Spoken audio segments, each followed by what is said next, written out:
নমস্কার।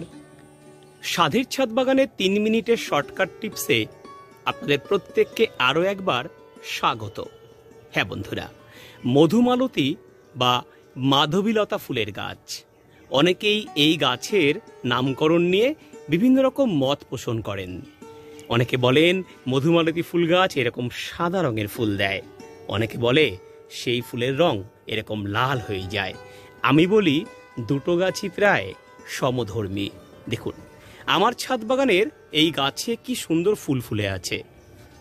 আজকের শর্ট ভিডিওতে আমরা শিখব যাদের ছাদ বাগানের গাছে এখনো ফুল আসেনি তারা কিভাবে খুব সহজে এইরকম টবের গাছ থেকে ফুল আনবেন। মেনে চলুন মাত্র 2টি শর্টকাট টিপস। নাম্বার 1, যারা একেবারে জৈবভাবে বাগান করতে পছন্দ করেন তারা 1 চামচ হাড়ের গুঁড়ো আর 1 মুঠো কলার খোসা রোদ্রে শুকিয়ে গুঁড়ো করে প্রত্যেক সপ্তাহে একবার করে দিলেই কিন্তু এই গাছে ফুল চলে আসতে বাধ্য।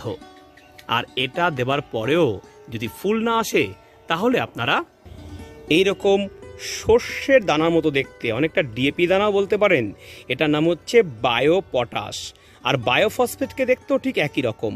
আপনারা 1 চামচ বায়োফসফেট এবং 1/2 চামচ বায়োপটাশ একেবারে সরাসরি গাছের টবের মধ্যে দিয়ে দিন। এইভাবে টবের গোড়ায়, গাছের গোড়ায় এরকমভাবে দিয়ে দিন। এটা দিতে পারলেই কিন্তু আপনার গাছে আসবে প্রচুর ফুল।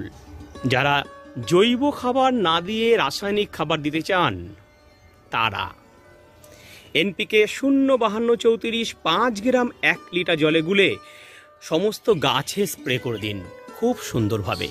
এটা সপ্তাহে একবার করতে পারলেই আপনারা কিন্তু প্রচুর ফুলে ফুলে পেয়ে যাবেন এই মাধবীলতা বা মধুমালতী ফুলের গাছে। আর যাদের কাছে মনে হবে এই ফার্টিলাইজারটা খুব বেশি দামি, তারা এরকম 1 চামচ সুপার ফসফেট আর এইরকম 1/2 চামচ লাল পটাশ গাছের গোড়ায় দিন। প্রত্যেক 10 দিনে একবার আপনার গাছে কিন্তু ফুল আসতে বাধ্য। নাম্বার 2, গাছকে পর্যাপ্ত মাইক্রোনিউট্রিয়েন্ট দিন।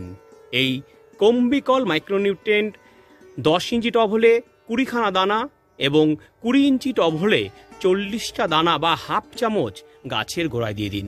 এটা না থাকলে আপনারা মারিনো গোল্ড এই মাইক্রোনিউট্রিয়েন্টটি 1/2 চামচ করে গাছের গোড়ায় দিন। আপনার ছাদ বাগানের গাছে ফুলে ফুলে ভরে যাবে, কথা দিলাম। কেমন লাগছে এরকম 3 মিনিটের শর্টকাট টিপস কমেন্ট বক্সে লিখে জানান। ভিডিওটি ভালো লাগলে লাইক দিন, শেয়ার করুন। ধন্যবাদ।